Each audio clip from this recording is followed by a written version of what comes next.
Welcome to Suman TV digital network. నేను మీ బ్రహ్మేంద్ర. మనం ప్రస్తుతం పశ్చిమ గోదావరి జిల్లా భీమవరంలో ఉన్నాం. ఆదిత్య అంటే ఒక బ్రాండ్.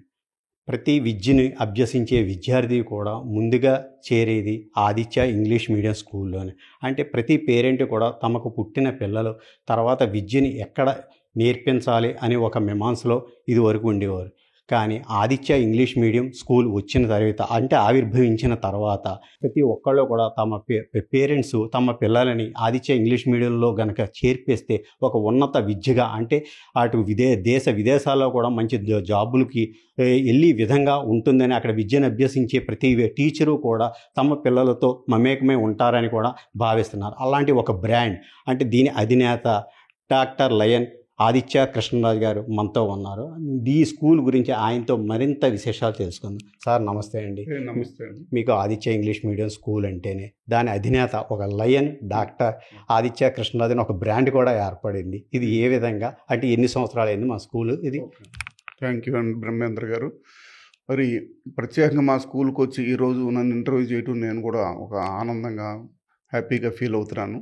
మరి ఈ సంస్థకు మీరు అడిగినట్లుగా నేను 1994లో జూన్ నుంచి స్కూలు కాలేజీ ప్రారంభించడం జరిగింది. అంటే 3 దశాబ్దాలకు పైగా ప్రారంభించడం జరిగి 32 సంవత్సరాలకు ఎంటర్ అయ్యాం. మరి మీరు అన్నట్టుగా అనేక ఒడిదుడుకులకి పడుతూ మరి కార్పొరేట్ స్కూల్స్ని ధీటుగా ఎదుర్కొంటూ ఈ విధంగా ముందుకు రావడం జరిగింది. అయితే నేను స్టార్ట్ చేసినప్పుడు ఒక 130 మంది విద్యార్థులతోటి స్టార్ట్ చేసి అంచెలంచెలుగా ఎదిగి మళ్ళీ స్కూల్కి స్థలం కొని బిల్డింగ్లు కట్టుకుని ఇట్లా జరిగి భీమవరంలోనే 2 స్కూల్స్ స్థాపించి ఈ 32 సంవత్సరాల నుంచి నడుపుతున్నాం. మరి దీంట్లో భాగంగా అత్యధికంగా 3200 విద్యార్థులు 22 బస్సులతోటి ఈ సంస్థని నేను ఎవరితో పోటీ పడతామని అనుకోలేదు ఎప్పుడు కూడా. నేనేంటంటే ఒక మధ్యతరగతి విద్యార్థులకి మధ్యతరగతి పేరెంట్స్కి బిలో ఎవరేజ్ పేరెంట్స్కి మనం విద్యను అందించాలనే సంకల్పంతో, ఎందుకంటే నేను ఎంఎస్సీ అయిన వెంటనే గుంటూరు వికాస్లో 5 years పనిచేసి వెంటనే వచ్చి భీమవరంలో నేను డిఎన్ఆర్ కాలేజ్ చదువుకున్నాను, ఎంఎస్సీ ఆంధ్ర యూనివర్సిటీలో చదువుకున్నాను. అందుకని నేను భీమవరంలోనే పెట్టాలనే ఉద్దేశంలో ఇక్కడికి వచ్చి కళాశాల స్కూల్ స్థాపించారు. మరి విద్యార్థులు కూడా దేశ విదేశాల్లో ఉద్యోగాలు చేసుకుంటూ మరి డాక్టర్లు గాను ఇంజనీర్లు గాను రకరకాల సాఫ్ట్వేర్ ఇంజనీర్లుగా. అలాగే ఇప్పుడు ఆదిత్య స్కూల్ ఇంగ్లీష్ మీడియం స్కూల్లో ఎప్పటి నుంచి అంటే మొత్తం 30 years నుంచి కూడా నడుపుతున్నారు. అంటే అప్పటి నుంచి ఇప్పటిదాకా ఈవెన్ ఇప్పటి వరకు కూడా మీరు ఎక్స్ట్రా ఫీజులు లేకుండా అంటే ఒక ఆర్ట్కి కానీ ఒక డ్యాన్స్కి కానీ ఒక షటిల్ నేర్పడం కానీ అలాగే స్పోర్ట్స్ కోటాలో మొత్తం వచ్చి అన్ని విధానంలో మీరు ఎక్సెస్ ఫీజు మటుకు వసూలు చేయట్లేదని తెలిసింది. అలాగే మీరు ధ్యానం మెడిటేషన్ అని మెయిన్ ఆరోగ్యమే మహాభాగ్యం అంటారు పెద్దలు. అలాగే మీ స్కూల్లో మార్నింగ్ 10 minutes ఈవినింగ్ కూడా నేర్పుతున్నారని తెలిసింది. ఇది ఎంతవరకు ఎలా సాధ్యం అంటే ఎక్సెస్ ఫీజు లేకుండా? అంటే ఏదైనా సాధ్యమే సార్ చేయాలనుకుంటే. అంటే మనకేంటంటే ఇక్కడ ఉద్దేశం డ్యాన్స్ అంటే అందరూ తీసుకోరు, కరాటే అందరూ ఒకే టైంలో కరాటే డ్యాన్స్ చేస్తాం. అది ఎక్కువ డబ్బులతో కూడుకున్నది కాదు. అలాగే మరి డ్రాయింగ్ నేర్పడానికి డ్రాయింగ్ టీచర్ లేకపోయినా కూడా నేర్పించే పరిస్థితులు ఉన్నాయి. అంటే సృజనాత్మకత బయటకు తీయాలనే ఉద్దేశంతో మనం ఇది చేసే ఒక కార్యక్రమమే తప్ప ఇది డ్యాన్స్కి కరాటేకి లక్షలు తీసుకోవాల్సిన అవసరం లేదండి. మెడిటేషన్ ద్వారా క్లాసులు చెప్పి పిల్లలకి అలా మోటివేట్ చేశాం.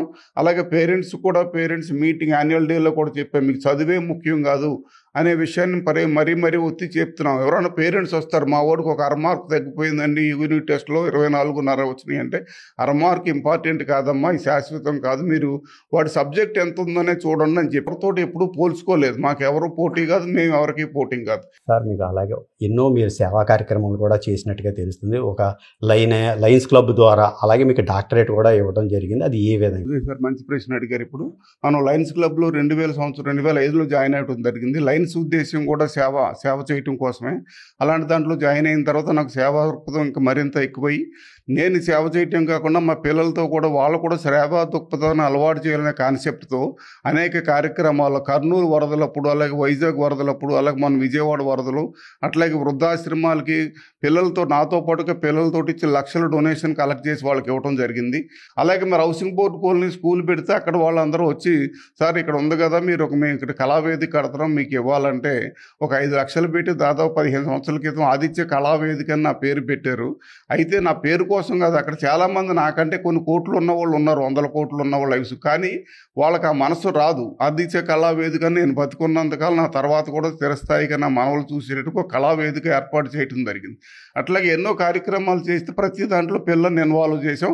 అలాగే సేవా దృక్పథం మీరు అన్నారు కాబట్టి ఆదిత్య కళా పరిషత్ అనే దాన్ని ఏర్పాటు చేసి అనేక కళాకారులు అంటే నాటకాలను కూడా ప్రోత్సహించాలి. ఎందుకంటే వాళ్ళకి వృత్తి లేదు, అన్నం తినడానికి కూడా లేని కళాకారులు చాలామంది ఉన్నారు. వాళ్ళతో నాటకాలు వేయించాం.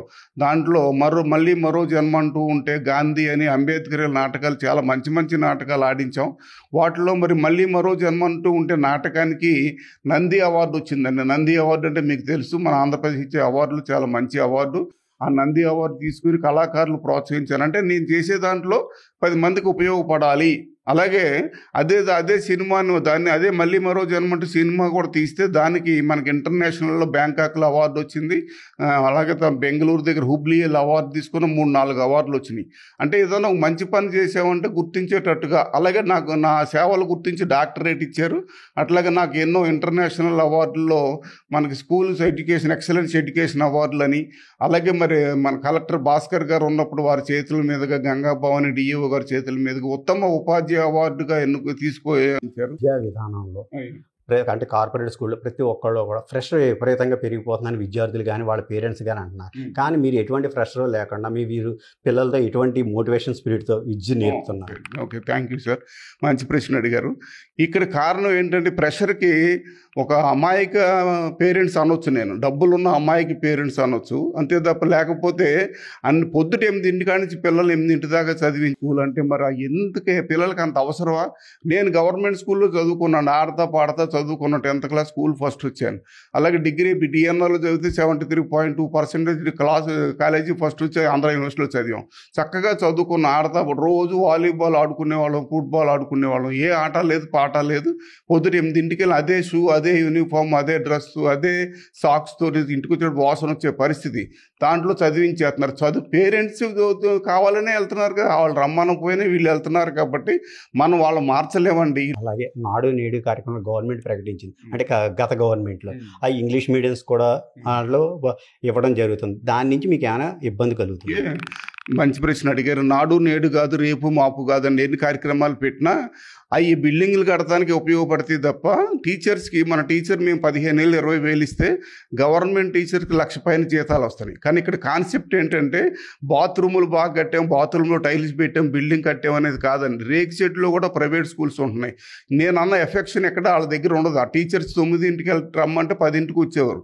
ఏదో బయోమెట్రిక్ పెట్టడం వాళ్ళు ముందు వెళ్తున్నారు తప్ప టీచర్స్ మారాలండి నా ఉద్దేశం.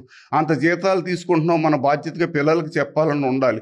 వాళ్ళు ఏమంటారంటే పిల్లలు మా దగ్గరికి వచ్చేవాళ్ళు అందరూ పూర్ పీపుల్ అండి, కూలి పని చేసుకునే వాళ్ళు పిల్లలండి, వాళ్ళ ఇంటికి వెళ్తే చదవరని అంటున్నారు. నువ్వు అన్ని జీతాలు తీసుకుని వాళ్ళకి చెప్పాల్సిన బాధ్యత మీకు ఉంది కదా అని నేను ప్రశ్నిస్తాను.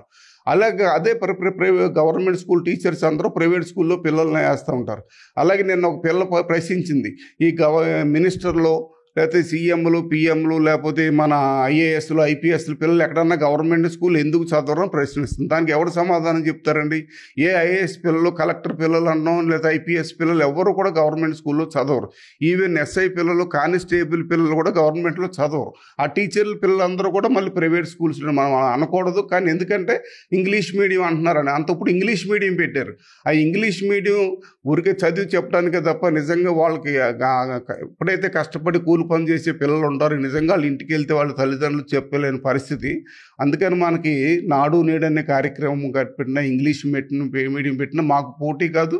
మేము ఇప్పుడు ప్రైవేట్ స్కూల్స్ వాళ్ళు దాంతో పోటీ పట్టలేదండి. మాకు అలాగే మీరు 10th క్లాస్ రిజల్ట్స్ వచ్చినప్పుడు గత 3-4 సంవత్సరాల నుంచి కూడా ప్రతి విద్యార్థికి కూడా, అంటే 10 years మీ స్కూల్లో చదివిన విద్యార్థికి అందరినీ కూడా ఎప్రిషియేట్ చేస్తూ వాళ్ళకి ఏదో మీ నుంచి వాళ్ళకి ఇవ్వటం జరుగుతుంది. అలాగే ఇప్పుడు అదే కార్పొరేట్ స్కూల్కి వస్తే 1st, 2nd, 3rd వచ్చిన వాళ్ళు మాత్రమే బయటికి చూపిస్తారు, అంటే పబ్లిసిటీ. అది దీన్ని ఏ విధంగా చూడాలి?